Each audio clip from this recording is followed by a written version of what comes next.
News చూస్తున్నాం. Shamshabad airport లో IndiGo విమానంలో సాంకేతిక లోపం తలెత్తింది. హైదరాబాద్ నుండి కొచ్చిన్ వెళ్లాల్సిన ఇండిగో విమానం దాదాపు గంట పాటు టేకాఫ్ కాకుండా రన్వే పైనే నిలిచిపోయింది.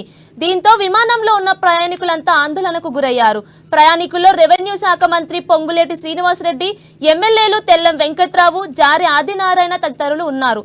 ఇండిగో ఎయిర్లైన్స్ సిబ్బందిపై ప్రయాణికులంతా అసహనాన్ని వ్యక్తం చేస్తున్నారు.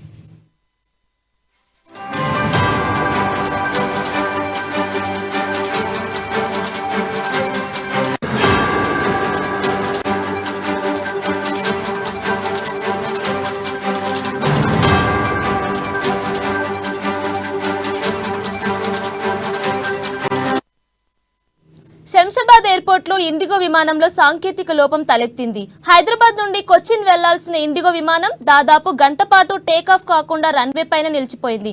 దీంతో విమానంలో ఉన్న ప్రయాణికులంతా ఆందోళనకు గురయ్యారు. ప్రయాణికుల్లో రెవెన్యూ శాఖ మంత్రి పొంగులేటి శ్రీనివాసరెడ్డి, ఎమ్మెల్యేలు తెల్లం వెంకట్రావు, జారి ఆదినారాయణ తదితరులు ఉన్నారు. ఇండిగో ఎయిర్లైన్స్ పై సిబ్బందిపై ప్రయాణికులంతా అసహనాన్ని వ్యక్తం చేస్తున్నారు.